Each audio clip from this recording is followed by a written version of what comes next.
알 카포네가 마피아의 흔행사였고 럭키 루치아노가 미국 조직 범죄의 대설계자였다면 세 번째 왕이 있었다.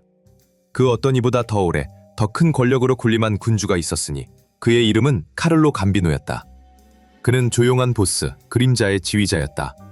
대저택에 살며 톰슨 기관단총으로 탄환을 난사하는 영화 속 갱스터는 잊어라. 감비노의 이야기는 유령 같은 한 남자의 이야기다. 그의 힘은 총의 소음에서 나오지 않았고 그가 강요한 침묵에서 나왔다. 그렇게 그는 뉴욕에 보이지 않는 왕이 되었다. 1902년 시칠리아에서 태어났다. 코사노스트라의 전통이 짙게 배어있는 한 마을에서 카를로 감비노는 뉴욕 거리에서 범죄를 배운 것이 아니었다. 그는 그것을 피해 지니고 왔다. 그의 가족은 이미 시칠리아 마피아의 권력망 일부였고 그는 침묵의 규율, 뒤틀린 명예, 그리고 계산된 폭력이라는 그 코드 안에서 자랐다. 1921년 화물선을 타고 불법으로 미국에 도착했을 때 그는 아메리칸 드림을 쫓는 또 하나의 가난한 이민자가 아니었다. 그는 전쟁을 치를 준비가 된 훈련된 병사였고 이탈리아 폭력단이 미국의 사촌들에게 보내는 소개장을 품고 있었다. 그는 곧 훗날 자기 이름을 달게 될 범죄 패밀리 안으로 자연스럽게 스며들어 9세대 보스들 밑에서 일했다. 그의 스승, 그에게 가장 큰 영향을 준 인물은 조직범죄 역사에서 가장 두려움의 대상이었던 남자들 가운데 하나, 알버트 아나스타샤였다. 아나스타샤는 잔혹함의 화신이었다. 최고 처형인으로 알려진 그는 마피아의 공식 처형 구대이자 수백 건의 살인의 책임이 있는 악명 높은 머더잉크를 이끌었다. 아나스타샤는 성미가 급하고 충동적이었으며 공포로 지배하고 시체 더미로 문제를 해결했다. 그의 부두목인 감비노는 정반대였다. 침착하고 분석적이며 믿기 어려울 만큼 인내심이 강한 그는 보스의 모든 움직임을 지켜봤다. 그는 아나스타샤의 효율성에서 배웠지만 통제되지 않은 폭력을 힘의 표시가 아니라 치명적인 약점으로 보기도 했다. 공공연한 살인 하나하나, 분노의 폭발 하나하나는 경찰과 정부의 원치 않는 관심을 끌어들이는 불필요한 소음이었다. 수십 년 동안 감비노는 충성스럽고 은밀한 부하로서 일하며 힘과 존경, 그리고 막대한 부를 쌓았다. 그러는 동안 그는 포식자의 인내로 체크메이트를 꽂아 넣을 완벽한 순간을 기다렸다. 그 순간은 1957년 10월 25일 아침에 찾아왔다. 점점 더 변덕스럽고 위험해지는 아나스타샤의 지배에 염증을 느낀 감비노는 비토 제노베세와 메이어 렌스키 같은 다른 보스들의 묵인기인과 축복을 등에 업고 마피아 역사상 가장 정교하고 상징적인 쿠데타 가운데 하나를 실행했다. 의지를 끄는 갱전쟁도 몇 달씩 이어지는 거리 충격전도 없었다. 대신 단 한 번 충격적인 폭력의 폭발이 있었다. 알버트 아나스타샤는 맨해튼의 파크 시라턴 호텔에서 이발 의자에 앉아 쉬고 있었고 얼굴은 뜨거운 수건으로 덮여 완전히 무방비한 상태였다. 두 명의 총잡이가 얼굴에 손수건을 두르고 들어와 탄환을 퍼부었고 최고 처형인은 즉시 목숨을 잃었다. 대담하고 깔끔하며 프로다운 암살이었다. 누구도 그 범죄로 유죄 판결을 받지 않았지만 지하 세계의 모든 사람은 배우가 누구인지 알고 있었다. 침묵하던 부두목 카를로 감비노는 보스가 되었다. 마침내 권력이 그의 손에 들어오자 감비노는 조용한 혁명을 시작했다. 그는 살인자와 깡패들의 군대를 물려받았지만 그것을 다국적 기업의 사장처럼 운영하려 했다. 그의 철학은 단순하면서도 탁월했다. 최대의 이익, 최소의 위험.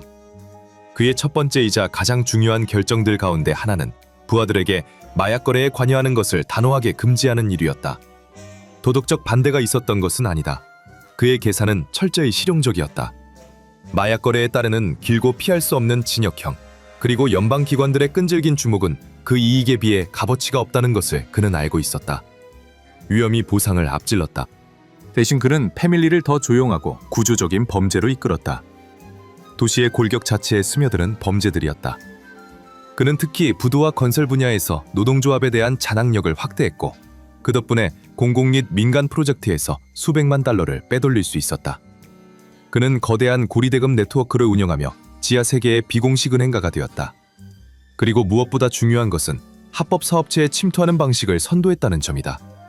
그는 위장 회사를 이용해 돈을 세탁하고 겉으로 깨끗한 수입을 만들어냈다. 감비노 패밀리는 문어가 되었다. 그 촉수는 뉴욕 경제 전반으로 뻗어나가 쓰레기 운반업에서 의류 산업에 이르기까지 조용하고 꾸준히 이익을 빨아들였다. 감비노의 진정한 천재성은 탄환이 아니라 책략으로 다스리는 능력에 있었다. 다른 보스들이 피를 요구하는 모욕을 보았을 때 감비노는 사업 기회나 파고들 약점을 보았다. 그는 조종의 달인이었다. 그는 패밀리들 사이의 분쟁을 폭군이 아니라 외교관처럼 존경받는 중재자로서 해결했다. 다른 패밀리의 보스들은 조언을 구하러 그에게 찾아왔지만 자신들이 이미 모든 가능한 결과를 계산해둔 정신에 의해 늘 그의 이익을 향해 이끌리고 있다는 사실을 깨닫지 못했다. 그는 미묘하게 경쟁자들을 약화시키고 서로를 맞부딪히게 하며 권력 균형을 유지할 만큼만 패배하는 파벌을 두었다. 그는 폭력을 거의 필요로 하지 않았다. 그의 영향력이 너무도 절대적이어서 그의 말이 곧 법이었기 때문이다. 물론 가장 조용한 왕이라도 가끔은 질서를 지키기 위해 힘을 보여야 한다. 조지포 크레이지조 갈로라는 반항적인 갱스터가 감비노의 권력에 공개적으로 도전했고 그는 그 규칙을 입증하는 예외가 될 것이었다.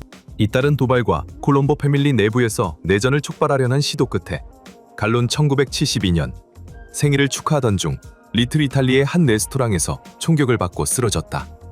그것은 지하 세계 전체에 보내는 분명하고 공개적이며 잔혹한 메시지였다. 왕의 위대한 인내에도 한계가 있으며 그 선을 넘는 것은 치명적이라는 메시지였다. 그가 제국을 공고히 해갈수록 연방수사국과 다른 법 집행기관들은 그에게 집착했다.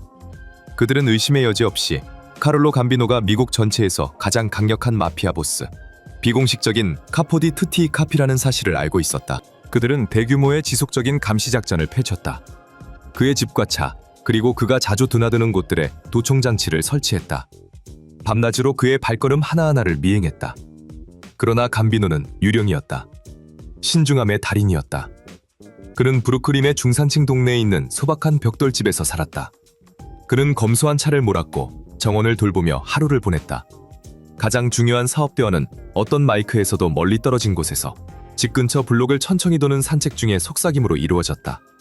바깥 세상과 이웃들에게 그는 그저 감비노씨, 무해한 은퇴한 이탈리아계 노인이었다. 연방수사국은 수천 시간의 감시 기록과 산더미 같은 보고서를 쌓았지만 그를 중범죄로 유죄에 이르게 할 단 하나의 구체적 증거도 얻지 못했다. 당국의 좌절 속에서 그는 사실상 손댈 수 없는 존재였다. 카를로 감비노의 이야기는 거의 김이 빠지는 방식으로 끝나게 된다. 그 결말은 그 자체로 그의 가장 위대하고도 결정적인 승리로 남는다. 1976년 10월 15일 연방정부가 새로운 법률 아래 다른 패밀리 보스들을 감옥에 보내면데 마침내 성과를 내기 시작하던 바로 그때 카를로 감비노는 자기 침대에서 심장마비로 숨을 거두었다. 수많은 범죄를 기획하고 수십억 달러 규모의 제국을 운영하며 평생 사법제도를 따돌린 남자는 가족에게 둘러싸인 채 자연사로 죽었다. 그는 마피아 보스로서의 활동 때문에 연방교도소에서 단 하루도 보내지 않았다. 그의 격과 장수한 지배를 생각하면 전례 없는 업적이었다. 감비노는 진정한 힘이 카포네의 과시나 아나스타샤의 폭력에 있는 것이 아니라 보이지 않음에 있음을 증명했다. 그토록 신중했음에도 그는 의심할 여지 없는 괴물이었다. 그의 조직은 부패와 공포 위에서 번성한 사회적 기생충이었다. 그러나 그는 계산하는 괴물이기도 했다.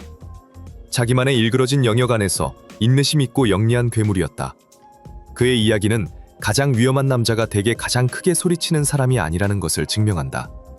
가장 위험한 이는 그림자 속에서 말없이 판 위의 모든 말을 움직여 누구도 그가 애초에 게임을 하고 있었다는 사실조차 깨닫지 못한 채 언제나 게임이 자기에게 유리하게 끝나도록 만드는 사람이다.